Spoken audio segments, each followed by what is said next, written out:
Apakah Yesus dalam iman gereja Katolik sama dengan Yesus di Alkitab?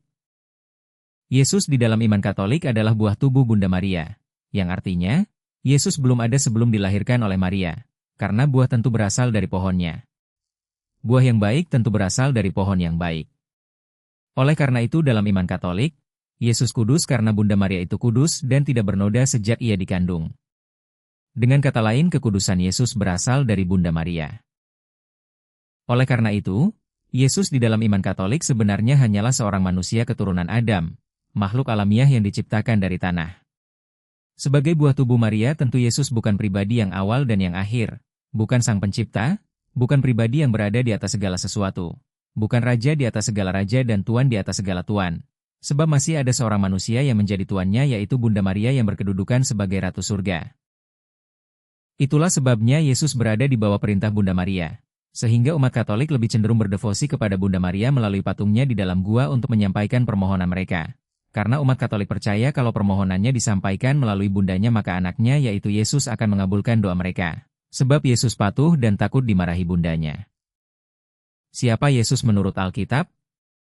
Yesus adalah Alfa dan Omega, yang awal dan yang akhir, yang menjadikan segala sesuatu. Ia adalah Tuhan semesta alam dan tidak ada suatu pribadi pun berada di atasnya.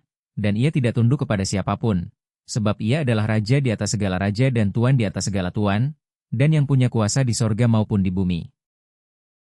Ia datang kepada milik kepunyaannya, dan ia datang ke dunia menjadi manusia melalui rahim Maria, bukan berarti ia baru ada sejak dilahirkan, tetapi berinkarnasi dari roh menjadi daging.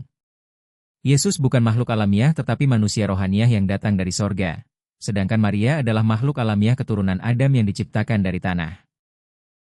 Sehingga kemuliaan tubuh Yesus tidak sama dengan kemuliaan tubuh Maria, sebab Yesus mengenakan tubuh kekekalan yaitu tubuh sorgawi yang berubah wujud menjadi daging, sedangkan Maria mengenakan tubuh duniawi yang berasal dari Adam, tubuh alamiah yang dapat binasa. Itulah sebabnya Yesus bangkit menurut roh tetapi tidak ada jasad yang terbujur di dalam kubur, karena tubuhnya sesungguhnya adalah tubuh roh yang menjelma menjadi daging. Inkarnasi tentu berubah wujud dari wujud roh ke wujud makhluk yaitu manusia sehingga ia dapat berdiam dan berinteraksi dengan manusia. Yesus dilahirkan dari seorang perempuan tentu memiliki maksud dan tujuan yaitu menanggung kutuk dosa manusia yang diwariskan melalui darah manusia yang diterimanya dari Maria. Sebab Tuhan itu sejatinya berkuasa menciptakan manusia baru yang tidak berdosa seperti Adam sebelum jatuh ke dalam dosa. Dan Yesus pun sesungguhnya berkuasa menjelma seperti manusia tanpa harus dilahirkan dari rahim perempuan dan dapat tinggal bersama manusia sebagaimana ia bertemu dengan Abraham seperti yang dikisahkan di kitab Kejadian 18 ayat 1-8. Itulah sebabnya kita ditebus dari dosa melalui darahnya. Sebab ia yang tidak berdosa telah menerima kutuk dosa manusia, sehingga ia menderita dan mati. 1 Petrus 2 ayat 24. Ia sendiri telah memikul dosa kita di dalam tubuhnya di kayu salib. 2 Korintus 5 ayat 21. Dia yang tidak mengenal dosa telah dibuatnya menjadi dosa karena kita. Ibrani 2 ayat 17. Itulah sebabnya, maka dalam segala hal ia harus disamakan dengan saudara-saudaranya. Sebagaimana disebut di kitab Perjanjian Lama bahwa setiap orang yang melakukan korban penebus salah, maka ia harus meletakkan tangannya di atas kepala hewan kurbannya lalu disembelih.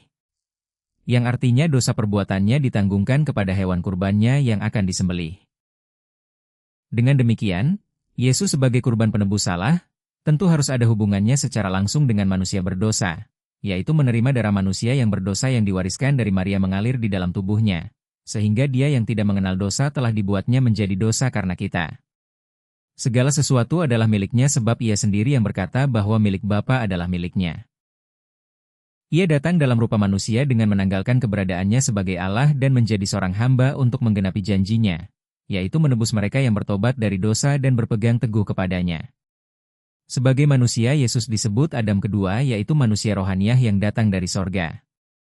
Tubuhnya adalah tubuh kekekalan dan ia menyebut dagingnya sebagai roti hidup yang turun dari sorga.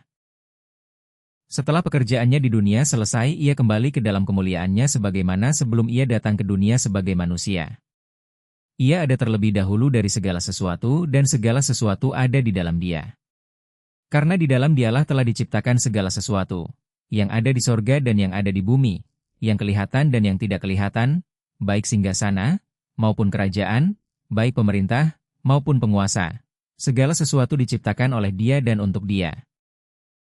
Artinya, bahwa Yesus di dalam hakikatnya sesungguhnya adalah Allah itu sendiri. Ia tidak punya bapa maupun ibu, sebab Dialah Bapa itu sendiri yaitu Allah. Sebagaimana di 1 Korintus 8 ayat 6 pun sudah dikatakan bahwa hanya ada satu Allah yaitu Bapa. Jadi jelas bahwa Yesus dalam iman Katolik hanya manusia biasa buah tubuh Maria, sehingga ia hanyalah seorang makhluk alamiah yang sama dengan Maria, dan Yesus akan selalu patuh dan tunduk kepada Maria, sebab Maria adalah bundanya dan sebagai Ratu Surga. Sedangkan Yesus berdasarkan Alkitab adalah manusia yang turun dari sorga. Ia sudah ada sebelum segala sesuatu dan Maria adalah makhluk ciptaannya dan hambanya. Yesus hanya menggunakan rahim Maria sebagai media untuk berinkarnasi menjadi manusia. Oleh karena itulah kemuliaan tubuh Yesus tidak sama dengan tubuh Maria, yang mana Maria mengenakan tubuh alamiah sedangkan Yesus mengenakan tubuh kekekalan, tubuh sorgawi yang tidak dapat binasa. Ia berada di atas segala sesuatu, Tuhan semesta alam, Raja di atas segala raja dan Tuan di atas segala tuan, pemegang segala kuasa di sorga maupun di bumi, sehingga ia tidak tunduk kepada siapapun. Sekian.